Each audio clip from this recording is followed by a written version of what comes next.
Bueno, siguiendo con el tema que hoy nos ocupa, esto que ha sido tapa en todos los medios, que recién escuchábamos a Sergio Bernstein haciendo el análisis de cómo repercutía esto en el gobierno del presidente Macri y cómo repercutía a nivel internacional, pidiendo opiniones, a ver cómo lo ven los políticos y los referentes sociales. Estas noticias que salieron con el tema del Paraná Paper, y como Sergio nos decía, este es el comienzo de todo lo que hay, es un simple datito de todo lo que hay atrás. Lo tenemos en línea a Leopoldo Morón, dirigente del radicalismo, histórico del radicalismo, uno de los fundadores de todo ese nuevo con Ricardo Alfonsín, y que ha estado muy cerca del kirchnerismo en los últimos años. Leopoldo, buenos días. Mario Baudri te saluda de La Tecla en Vivo. ¿Qué tal? Un gusto en escucharlos. Leopoldo, contanos qué opinión te merece todo esto que empezó a acontecer ayer después de las 6 de la tarde, que fue un bombazo en los medios internacionales, ¿no? Que para Argentina es deprimente y muy duro ver la cara de nuestro presidente en un montón de medios internacionales por hechos de sociedades ocultas y todo lo demás. No, sin lugar a dudas.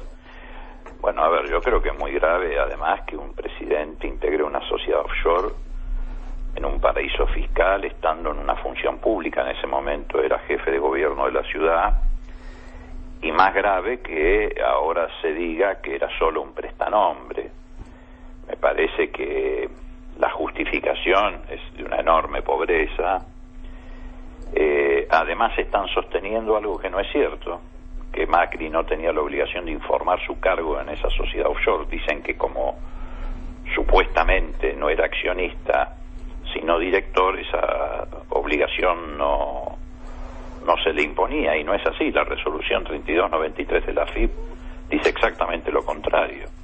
Hay que informar todos los cargos y participación que se tiene un contribuyente argentino, que se tienen en las sociedades offshore en el exterior: cargo, accionista, director, etcétera.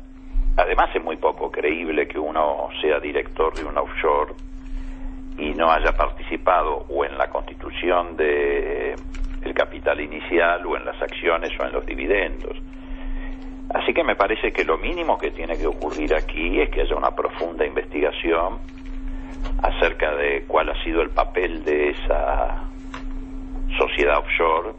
En general, todos sabemos que cuando aparece una sociedad offshore en un paraíso fiscal, tiene como objetivo evasión fiscal, lavado de dinero. Fíjense en ustedes que sí, también puede ser ocultamiento de patrimonio, ¿no? Yo pongo ocultamiento de patrimonio. Una sociedad, hago una sociedad offshore, compro una sociedad argentina y nadie sabe que yo soy el dueño de la sociedad argentina, porque la dueña es la sociedad extranjera. Así es, efectivamente. Ustedes fíjense que todo el mundo da por sentado que Messi tenía esa sociedad offshore para eludir impuestos en España, pero algunos medios de comunicación quieren culpar al presidente argentino por anticipado. Del mismo modo que lo está haciendo, y esto es una vergüenza, la titular de la Oficina Anticorrupción, Laura Alonso, que ayer mismo salió a tuitear absolviendo de antemano a Macri, diciendo de que no era delito constituir una sociedad offshore. En primer lugar, la Oficina Anticorrupción no está para dar opiniones, sino para hacer investigaciones. En segundo lugar, esto me hace acordar a las terribles campañas contra Gil Carbó, por lo que yo considero una inexistente tolerancia con el gobierno anterior, pero ahora nadie le exige la renuncia a Laura Alonso, que ha violado las normas más elementales del ejercicio de su función. ¿Cómo va a salir ella a hacer una absolución por anticipado sin que medie una investigación? Investigación que además se tiene que hacer porque hay que determinar cuál fue el origen de los fondos con los que se constituyó el offshore, qué destino posterior tuvieron, en cuánto se incrementaron o no, qué sociedades controlaba, qué sociedades controlantes tenía, si es que tenía sociedades controlantes, qué sociedades vinculadas. hay que hacer una investigación muy exhaustiva. Sí, además no aparecen, uno que por ahí es abogado y conoce cómo funcionan las sociedades offshore, saben que lo que ha salido a la luz ahora es solamente la composición del directorio, pero faltan todas las otras hojitas que van atrás de la que se publicó, donde está conformada la sociedad. ¿Quiénes son los socios? ¿Cómo están integrados? ¿Cómo se integró? ¿Cuándo se integra el capital? O sea, eso es solamente la presentación que se hace vía internet. Claro. De la sociedad. Sí, es como la carátula. Claro, lo raro es que el comunicado tan escueto del gobierno, porque a veces cuando uno no es transparente y no tiene nada que ver, dice, no, miren señores, saca el estatuto de la sociedad y dice, mire, la sociedad es de mi hermano y de otra sociedad que yo no tengo nada que ver, mi papá me puso por tal cosa que es la excusa que da el presidente, no es lo que doy yo. O sea, ellos dicen, yo lo ayudé y estoy de prestanombre. Bárbaro. Pero demostrame que no sos el socio y que no estás y que no moviste plata, porque era jefe de gobierno de la ciudad. Primero, que no se movió plata. Segundo, de que no percibía honorarios por ser director del offshore. Tercero, cuáles fueron los movimientos que esa offshore desarrolló en su actividad, digamos. Reitero, si tenía empresas controlantes, si tenía empresas controladas, si tenía empresas vinculadas.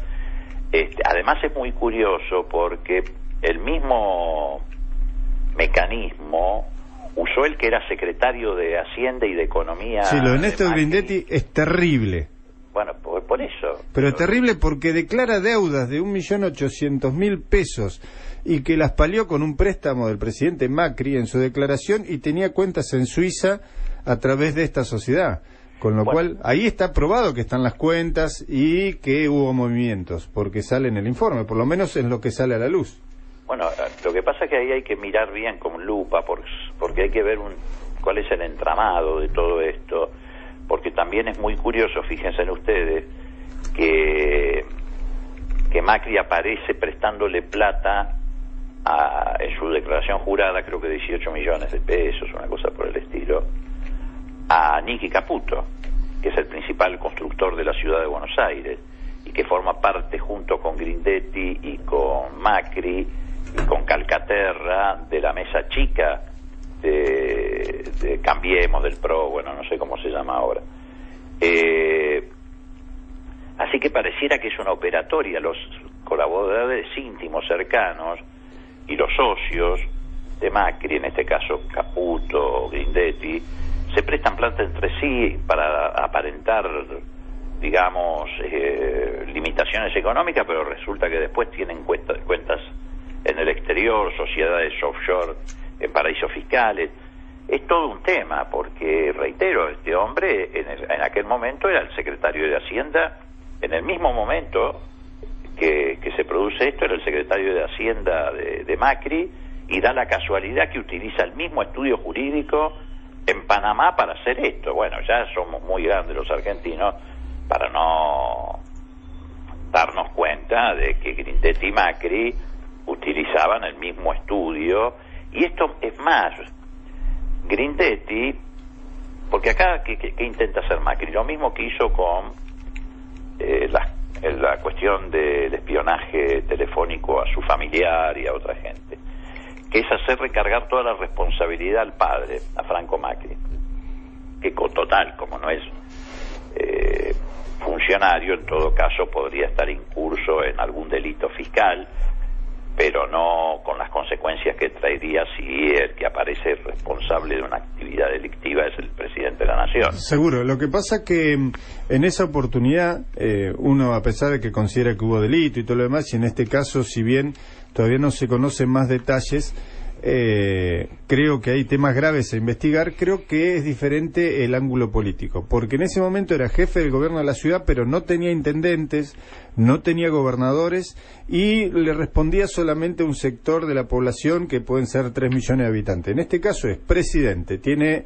24 gobernadores abajo a los que le tiene que rendir cuentas, más intendente de todo el país, más la sociedad que lo votó, porque esta vez está jugando con todos los argentinos. Entonces la repercusión nacional e internacional que va a tener este tema es mucho mayor, y para a mí como argentino ver en los diarios españoles, hoy mirábamos los diarios polacos a la mañana, los alemanes, y ver la cara de Macri investigado por desviar fondos a través de paraísos fiscales, no nos hace bien.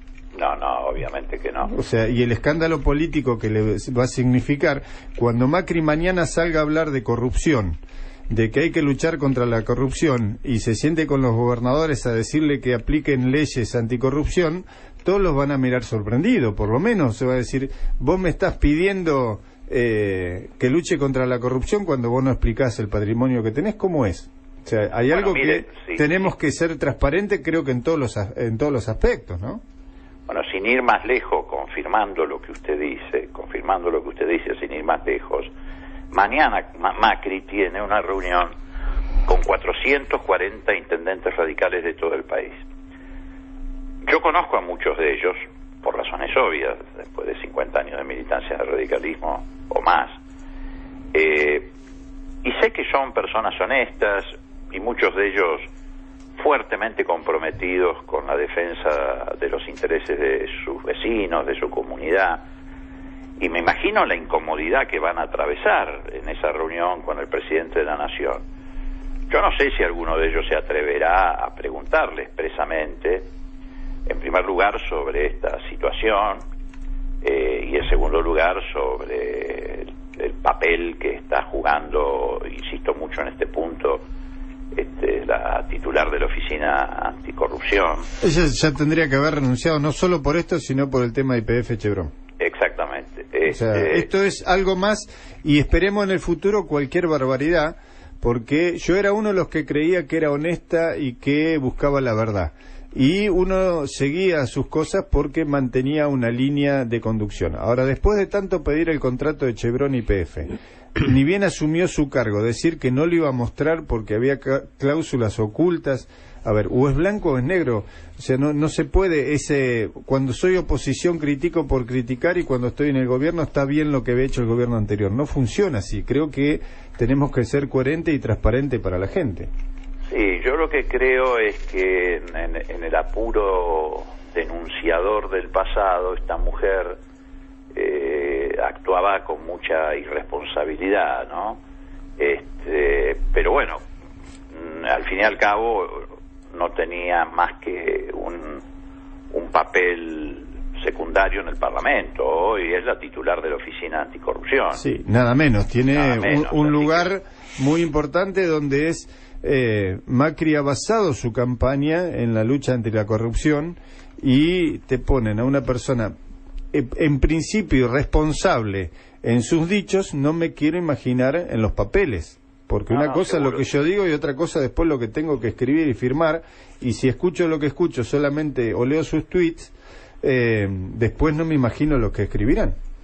Sí, por eso digo, yo mañana creo que, por ejemplo, es una buena oportunidad para que los intendentes del radicalismo le adviertan al presidente, primero, todas estas contradicciones, en segundo lugar, su preocupación por la situación que se ha planteado y que efectivamente nos afecta internacionalmente, y además, bueno, de paso también creo que sería bueno que los intendentes del radicalismo le reclamen por alguna de las medidas que se han adoptado en este último tiempo y que impactan brutalmente a los argentinos, incluso a las propias administraciones municipales. Le doy un ejemplo. Todas ellas van a tener que aumentar sideralmente las tarifas del alumbrado público, porque les han llegado facturas de luz, ya sea de las grandes empresas en el caso del conurbano o de las cooperativas eléctricas en el caso del interior, que necesariamente los obligan a un aumento muy fuerte de todas las tarifas del alumbrado público. Además, también los intendentes están empezando a recibir la protesta de las pequeñas y medianas empresas, sobre todo las electrodependientes, que son muchísimas, que están al borde del colapso. La Unión Industrial mencionó hace 2 o 3 días, a través de uno de sus secretarios, Saco, que hay 7.000 pymes electrodependientes que están al borde de cerrar sus empresas, y que esto significaría 200.000 trabajadores en la calle, que van a ir en primera instancia a la puerta de los municipios, como está empezando a ocurrir con con gente que está empezando a ir a pedir leche, comida. Sí, el peronismo también en un encuentro de intendentes que hubo la semana pasada salió a manifestar, miren, un indicador nuestro es que acción social hay mucha más gente pidiendo, quiere decir que la gente está muy mal. Porque cuando la gente va a pedir acción social y a pedir en los municipios desde la garrafa, la luz, cosa que hace mucho tiempo que no pasaba, quiere decir que la situación empieza a complicarse. Pero para la gente común, se va a estar deteriorando. A ver, por un lado, el Observatorio Social de la UCA, que antes era tan exaltado y elogiado por los medios opositores, ha dicho que en los 3 meses de gobierno de Macri se incrementó en 1.500.000 argentinos el número de pobres y 350.000 el número de indigentes. Pero además de eso, están las cifras de desocupación, que son alarmantes: 50.000 trabajadores de la construcción, 5.000 trabajadores de la Unión Obrera Metalúrgica. Y así vamos sumando, porque no hay ninguna actividad, desgraciadamente, porque a uno no le gusta actuar de pájaro de mal agüero. No hay ninguna actividad en la Argentina, la que se nos ocurra, marroquinería, calzado, metalmecánica, cemento, etcétera, donde no hayan descendido los despachos de producción y las ventas. Entonces, los intendentes mañana no pueden ser indiferentes, los intendentes radicales, a esta situación, porque, reitero, no se puede. A ver, yo sé que están todos, como muchos gobernadores, pendientes de la posibilidad de que un arreglo con los buitres sea la llave para que la Argentina vuelva al ciclo del endeudamiento para financiar gastos corrientes. Y entonces están esperando a ver si le giran fondos, etcétera. A mí me parece bien que un intendente, un gobernador, se preocupe por saber si va a tener fondos o no para poder llevar adelante obra pública, infraestructura, etcétera, que obviamente las comunidades reclaman y necesitan. Lo que no me parece bien es que supongan que este es el camino, porque por este camino vamos a volver al Festival de Bonos como primera etapa. Ya la provincia de Buenos Aires ha emitido un bono por 1.250 millones de dólares. Y la segunda etapa, después del Festival de Bonos, cuando los presupuestos no dan, es empezar con las cuasimonedas. Y entonces un intendente que ahora cree que con ese dinero que viene de afuera, que significa tomar deuda nueva para pagar deuda vieja, va a pasar el invierno y va a poder hacer alguna cosita a ver si es reelecto, se va a encontrar con la misma situación en un tiempo más adelante con la que se encontraron también muchos de estos intendentes. Algunos de ellos los recuerdo: Aprile, Linares, Miguel de Junín, etcétera, etcétera, que en el 2001 venían y me decían, yo era presidente del partido en la provincia de Buenos Aires, queremos renunciar, y algunos de ellos renunciaron, porque se les había armado un conflicto social en la puerta de sus municipios, incluso de sus domicilios particulares, que no podían soportar. ¿Sabe por qué? Y con esto termino y no lo aburro más. ¿Sabe por qué? Porque esos intendentes que van a ir mañana a verlo a Macri tienen nombre, apellido, historia, radicación. Seguro, además están con el vecino codo a codo, tienen que dar cuenta. La gente sabe no solo a qué hora lo pueden ubicar en la intendencia, sino a qué hora lo pueden ubicar en la casa. Pero a los CEOs y los dueños de las empresas que están gobernando con Macri, a eso no los conoce nadie, o en todo caso viven en el anonimato de los grandes barrios cerrados. Por eso no van a ir, Seguro. Bueno, Leopoldo, muchísimas gracias por habernos atendido. Siempre es bueno escucharte. Muy bien. Bueno, estábamos con Leopoldo Moró, muy claro. Clarísimo. Qué situación la de los radicales, ¿no? También. Porque ahí marca un panorama. Los radicales deben estar complicados. Y claro. O sea, y yo, a medida que pasan los días, uno se da cuenta. Yo tengo muchos amigos que vienen del radicalismo y creo que con este tipo de gobierno no están conformes. No. O sea, tienen otra idiosincrasia, como dijo Leopoldo Moró, que uno lo puede estar a favor o en contra. Yo no estoy ni a favor ni en contra de Leopoldo Moró. Quiero que la sociedad lo escuche a él. Sí, obvio. Y que saque sus conclusiones. Obvio. Pero como él dice, los intendentes todos saben dónde viven, dónde están, sobre todo en los pueblos chicos del interior, donde muchos intendentes son radicales, vienen de esa concepción. Entonces, él sabe a qué hora se levantan, a qué hora está en la casa, dónde lleva a los chicos al colegio, y tener que salir a explicar lo inexplicable, porque ellos no hicieron las cuentas offshore, pero son del mismo partido, con lo cual le piden... ¿Apoyaron esta gestión? Seguro, es como a los peronistas le pasó con Jaime. Ahora Obvio. va a estar declarar en el próximo bloque, te vamos a explicar quién es Jaime, de dónde viene y los delitos que se le imputan. Pero la mayoría del peronismo, los intendentes chicos, los pueblos chicos, los concejales del peronismo que tienen que dar la cara por Jaime, lo quieren matar. Ni hablar. El chorro no tiene ideología, es chorro. La Tecla en vivo, la voz de los protagonistas para que estés informado al instante. La Tecla en vivo. Inicio de espacio publicitario. Agencia de Noticias CNA. Para saber lo que pasa en la Argentina. Agencia de Noticias CNA. www.agenciacna.com.ar. Agencia de Noticias CNA. Con información 100%